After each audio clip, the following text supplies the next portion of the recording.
ši patirtis mums abiems bus pirmoji, nes abu taip nusprendėm, kad būtų įdomiau, kitaip, mums abiems nenuspėjamai. Ir aš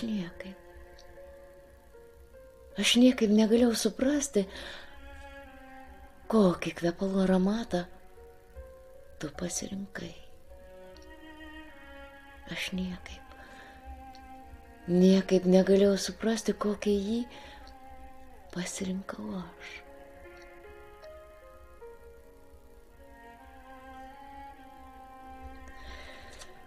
Tačiau juodas, ką tik nublizgintas taksi pajudėjo siaurute gatvele ir netrukus įsiliejęs į vakaro snaudulio apsiblaususį miestą, ramiai plaukė srūvančią mašinų virtinę.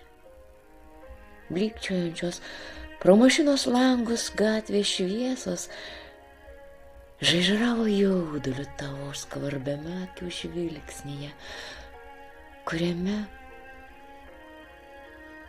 grūmėsi sumišęs nerimas su smalsiu nekantrumu.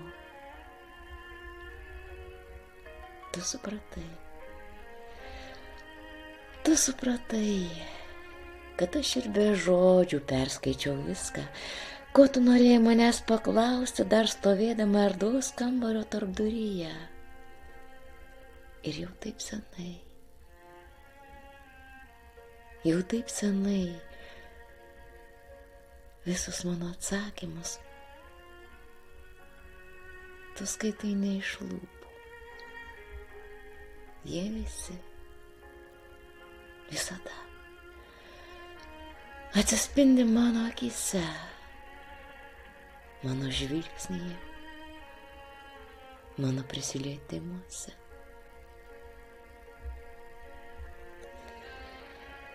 Jau taip senai tu viską žinai, bet visada klausi iš naujo. Klausi, nors ir žinodama atsakymą, kuris tau nepalieka jokių abejonių.